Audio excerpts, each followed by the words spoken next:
सा गीत नाच गीत चुटकुला नाच गीत और आप सबके बीच में नाच के देने जा रहे हैं गुड़िया पाल और आपको क्या सुदामा सिस्टर के साथ में। अगर आप लोग को अच्छा लगे तो प्यार से कमेंट करके जरूर बताइएगा कि आज मोरे नैना बेचैना भये बिना राजा के रात, बिना राजा के रात।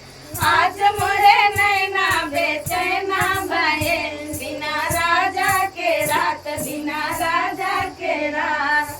हमरे ससुर जी के तीन बिटियावा, हमरे ससुर जी के तीन बिटियावा, न जाने कौने के आ नहीं गए बिना डोलिया कहार, बिना डोलिया कहार। अरे न जाने कौने के आ नहीं गए बिना डोलिया कहार, बिना डोलिया कहार।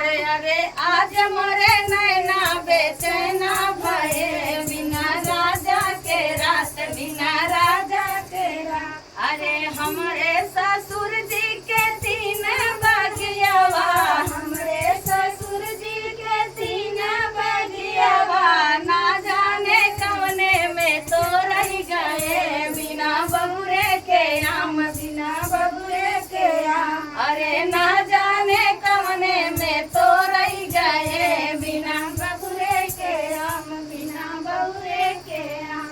आज मोरे नैना बेचैना भये बिना राजा के रात, बिना राजा के रात। हमरे ससुर जी के तीन कुंवनवा, हमरे ससुर जी के तीन कुंवनवा, ना जाने कौने में भार गए बिना घड़िला के आज, बिना घड़िला के आज। अरे ना जाने कौने में भार गए बिना घड़िला के आज, बिना घड़ी